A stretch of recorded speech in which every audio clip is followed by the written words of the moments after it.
What's good, guys? Today I don't have like a full plan or anything like that where we're going to go outside and whatnot, just because I've been really flat out behind the scenes working on a whole bunch of stuff.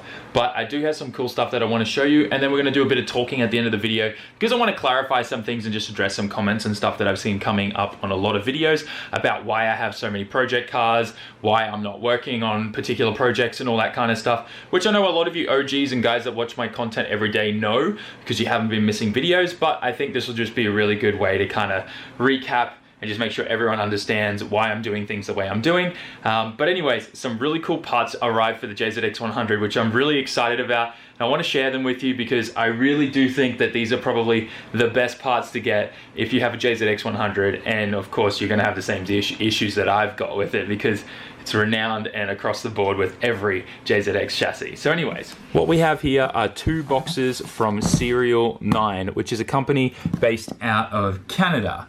Super cool. They make amazing parts for the chassis. And you know what's actually funny is I never thought I would like put a sticker on my car that literally says Sedan Kings. Because I was so against four-doors for the longest time. I'm against four-door Skylines. I'm not against four-door JZXs. But anyways, a whole bunch of really cool stickers came in the packages. As you can see here, tons of stickers.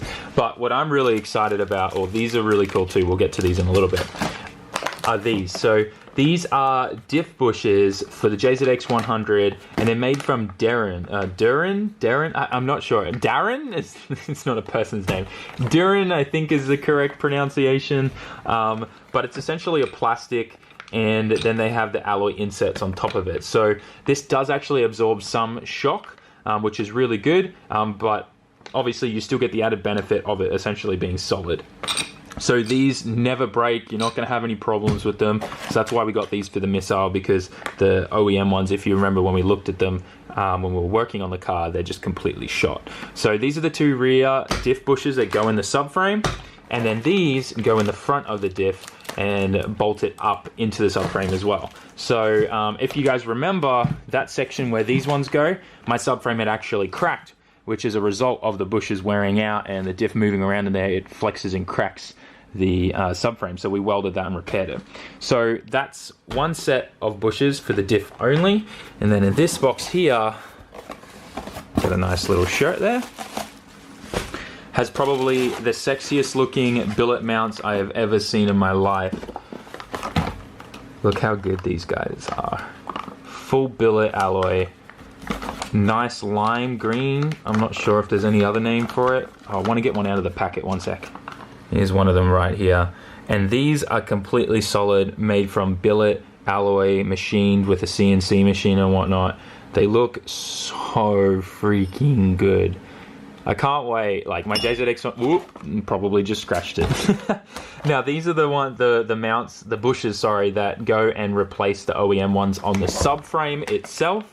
So this will strengthen up the subframe to the chassis. The best thing about when you go to a solid mount as well on your subframe is that it directly, especially with your diff as well, is it converts the torque directly to the wheels. That can also be a little bit of a downside because you know you're going to be putting a bit more stress on like your axles and whatnot, but it's the feeling difference is incredible. I still remember the day that I did solid mounts on my R34 Skyline in Australia, and it literally makes your car feel faster because the torque isn't being like absorbed or anything by the rubber, and it's going straight to the tires and the ground. It's a really cool feeling when you go to this. The only thing you got to get used to is the sound, but the JZX100 is obviously a drift missile. It's not a daily, so having a little bit of extra sound and vibration in the rear is not a problem for me. And also the fact that these are Darren means that this will actually have that solid rigid feel, but it's actually going to be absorbing some sound and vibration from the diff, which is really helpful.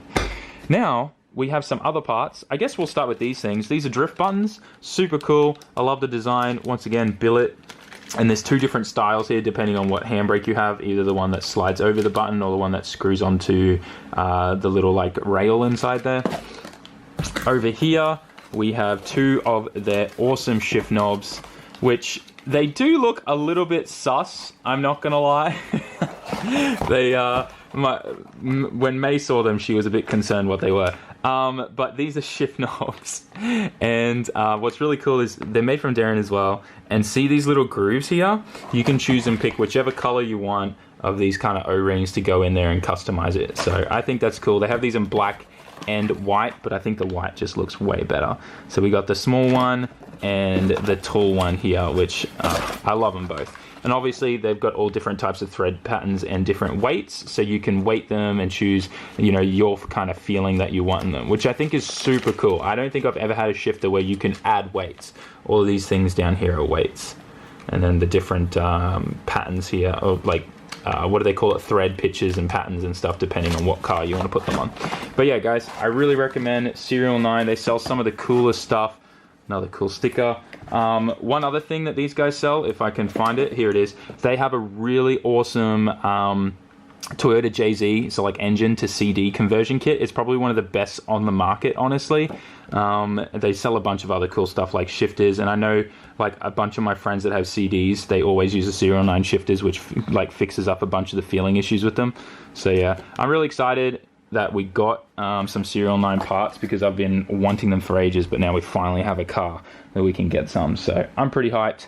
Hope you guys are too. We're going to be doing an install video and getting these on the JZX100 up at Ebisu Circuit this month, and then the car's going to be driving and feeling better than it ever has. Because I don't know if you could tell, but in all the driving videos with the JZX100, you probably heard the diff clunking every time I clutch kicked the thing, because it was bad.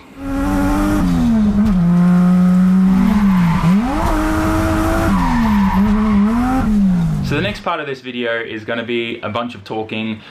So if you want to use the little speed button down the bottom there and speed this up and kind of listen to it off the side, you're more than welcome to do that. I pretty much just wanted to give you guys a bit of an update on what's happening with the channel, the direction and things like that I want it to go, and also just all the stuff that's kind of happening behind the scenes. So if you watch all my videos, you know that we did not get the shop space. The owner chose the person who got the application in first, which wasn't us. There were 3 other people that got in, and we were the 3rd person to get an application in, and the owner was very fair and just picked the first person who got an application in, which is insane, because we literally saw that place within 24 hours of it being listed. It's just how quickly this stuff goes. Now we have found another place that we're going to go check out, hopefully, which is way bigger. It's like it's double the size, and it will be a bit more expensive and stuff like that, but I think it'll be a nice space to grow into, if that makes sense.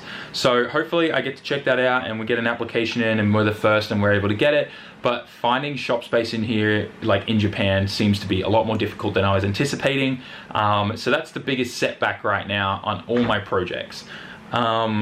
You guys know I want to rebuild the Skyline. We're gonna be doing a whole build series on the Skyline, making it an entirely different car to what it is now. But that's been sidelined because we're waiting for shop space.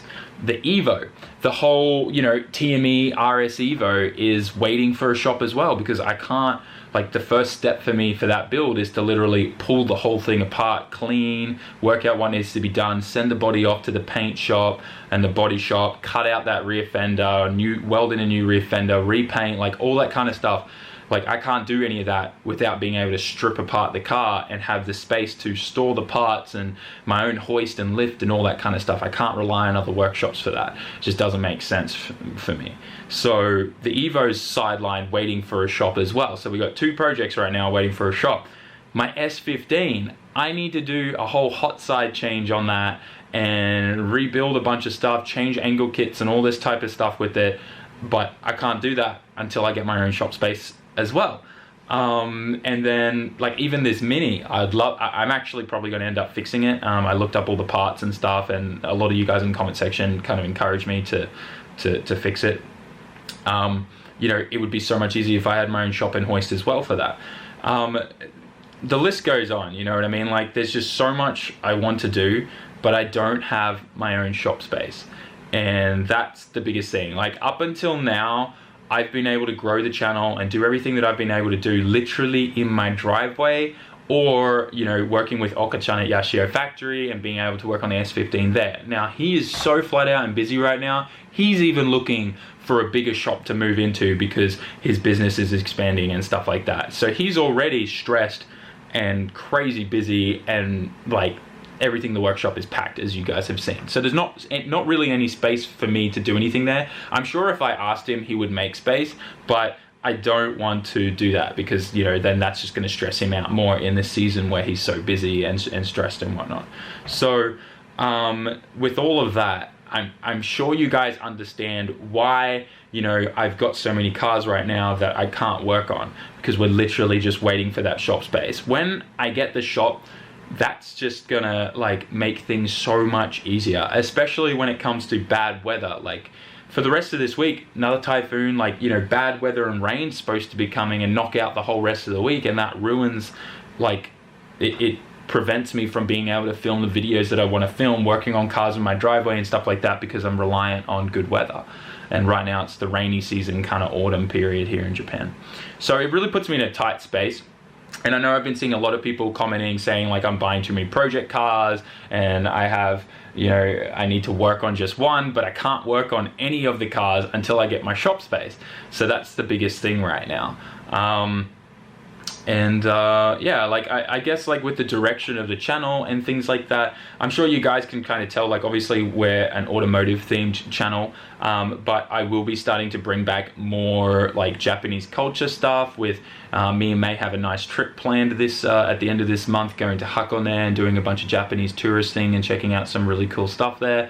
So, you know, you're going to be seeing some more content like that, as well as probably a little bit like moving into next year and stuff. We may even be, you know, looking at the Japanese side of things when it comes to like buying a house and property here in Japan.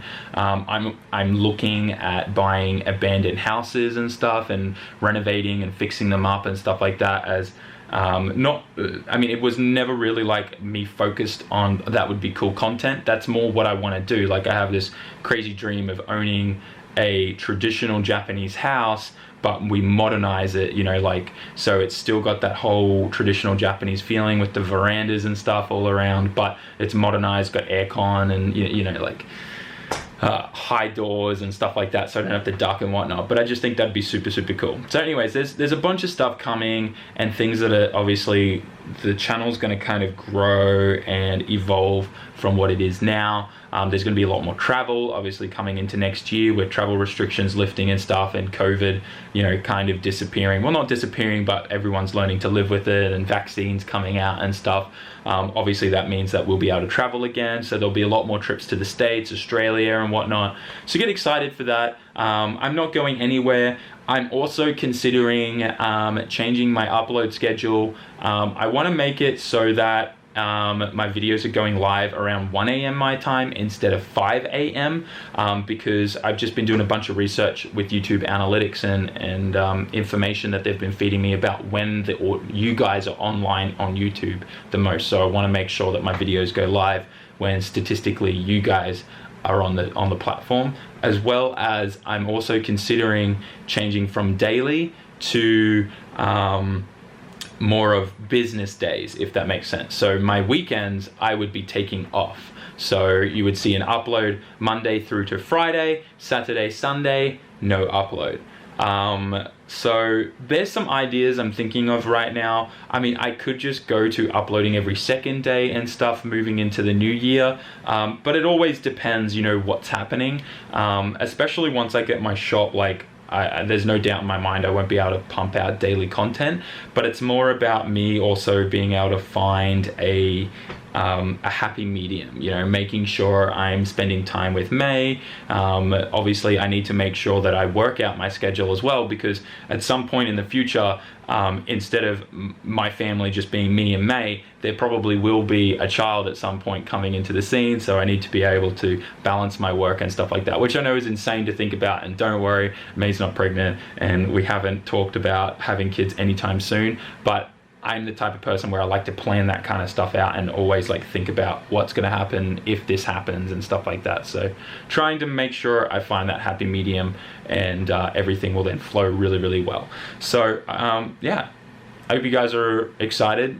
I know this isn't like a super awesome video, but I like to update you guys and let you know my thought process, why I do things the way I'm doing them, and that's pretty much it, I guess.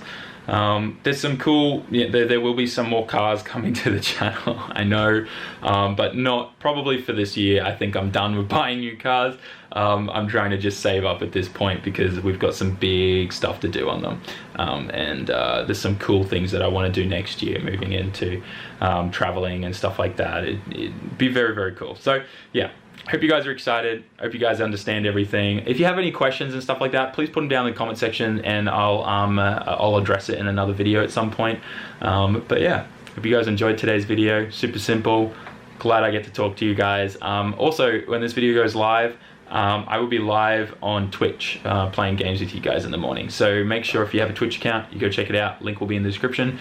And with that, guys, I'll see you in tomorrow's video. Thanks for watching. Thanks for watching every day. Like, seriously, you have no idea how awesome it is that you guys do that, because I would not be able to do what I'm doing if it wasn't for you guys coming and watching every day. So I just want you guys to remember that, and know that I'm not here without you guys, and this whole channel literally would not exist if it wasn't for your support.